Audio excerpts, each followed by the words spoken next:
শিল্পাঞ্চল আশুলিয়ায় দুই পোশাক কারখানার শ্রমিকদের সংঘর্ষে এক নারী শ্রমিক নিহত হয়েছে। আহত হয়েছে অন্তত 10 পোশাক শ্রমিক। এ ঘটনায় জিরাবো 20 মাইল সড়ক অবরোধ করে বিক্ষোভ করে শ্রমিকরা। এতে আশুলিয়ার অন্তত 15টি পোশাক কারখানা বন্ধ ঘোষণা করা হয়েছে।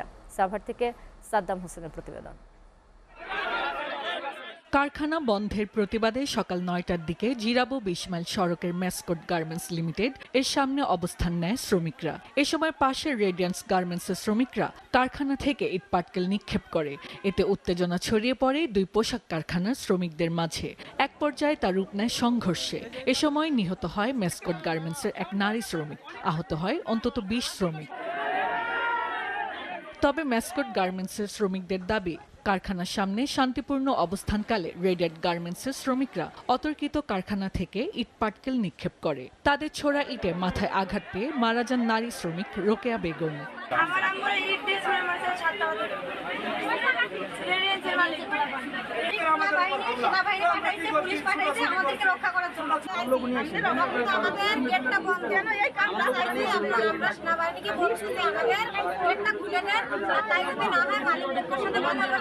রোকেয়া বেগম নিহতের পর ফুঁসে ওঠে মেসকটের শ্রমিকরা।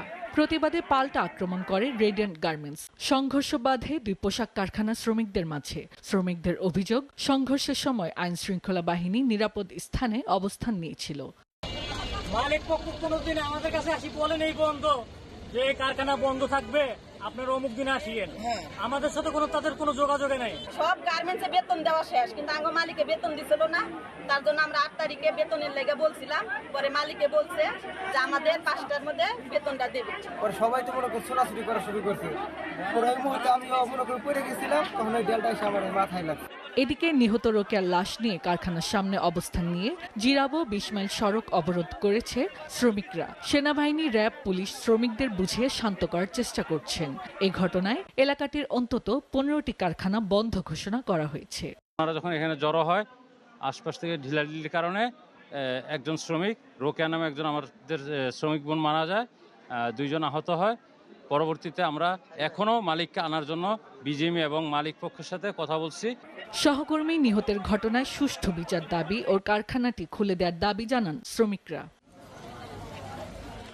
SATV news desk.